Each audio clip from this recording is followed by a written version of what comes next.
வணக்க நண்பர்களே, நான் உங்கள்லாம் ஏன்னா இருப்பாருங்க. நம்ம ஆடி மாதம் நம்ம குலதெய்வம் கோயிலுக்கு பொங்கல் வைக்க வந்துக்கிறோம். ஐயனாரப்பன் பொங்கல் வைக்கிறாங்க பாருங்கள். எங்கள் வீட்டுக்கார அம்மா வருஷத்தில் 2 நாள் குலதெய்வத்தில் பொங்கல் வச்சுருந்தாங்க. ஆடி மாதமும் தை மாதமும் வைக்கணும். ஆடி 1 ஆடி 18க்கு வைப்போம். அதாவது எங்கள் அண்ணன் பங்காளி ஒருத்தர் இறந்ததுனால இப்போ தள்ளி வருது. 31 முடிஞ்ச உடனே இப்போ வைக்கிறோம். அதாங்க, நீங்களாம் வச்சுட்டிங்களா? எல்லோரும் குலதெய்வம் கோயிலுக்கு போங்க. வருஷத்துக்கு 10 நாளாவது போங்க. நம்மளுக்கு முக்கியம் குலதெய்வம் தான். நம்மளை காப்பாற்ற பண்ணுறது குலதெய்வம் தான். நம்ம சாமி ஐயனாரப்பன் பாருங்கள், காட்டு ஓரத்தில் இருக்குது. நம்ம நிலத்தாண்டே இருக்குது. எல்லோரும் பொங்கல் வச்சிட்டிங்களா? வைக்கலையா? வச்சா இப்போ வச்சுடுங்க. பாருங்கள் நண்பர்களே, லைக் பண்ணுங்கள், கமெண்ட் பண்ணுங்கள், சப்ஸ்கிரைப் பண்ணி விட்டுட்டு போங்க.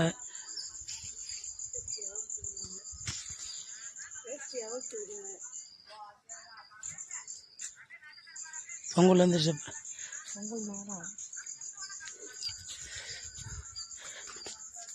குதிரைகள் பாருங்கள், இதெல்லாம் பெரிய குதிரைகள். இதெல்லாம் எங்களுக்கு மொட்டடிக்கும் போது எடுத்து வச்ச குதிரைகள். இதெல்லாம் சின்ன பசங்களுக்கு. இது பாருங்கள், இப்போ பிறத்தனக்காரங்க எடுத்து வைக்கிறது.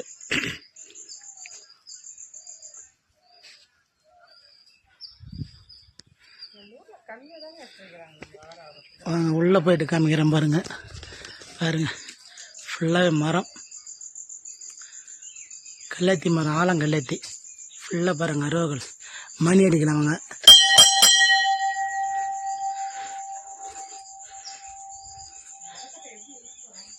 ஐயனாரப்பன் ஆலயம் பாருங்கள், ஃபுல்லாக மழை தாங்க. பாறையிலே அப்படியே அமைச்சிக்கிறாங்க பாருங்கள், அழகாக. இது அம்மாள் ஐயனாரப்பன். இது வந்து கன்னிமார்கள் பாருங்கள். இதில் ஒரு விஷயம் என்னென்னா பாருங்கள், ஆலமரம் அரோகல் மாதிரி அழகாக அமைஞ்சிக்குது பாருங்கள். அரோகல் மாதிரி இந்த ஒரு அரோகல், இந்த ஒரு அரோகல் எவ்வளோ அமைப்பாக அமைஞ்சிக்குது பாருங்கள். லைக் பண்ணுங்கள், கமெண்ட் பண்ணுங்கள். எல்லோரும் குலதெய்வத்துக்கு போய்ட்டு கும்பிட்டு வாங்க. மீண்டும் அடுத்த வீடியோவில் சந்திப்போம். பாய். பொங்கல் வந்துருச்சு.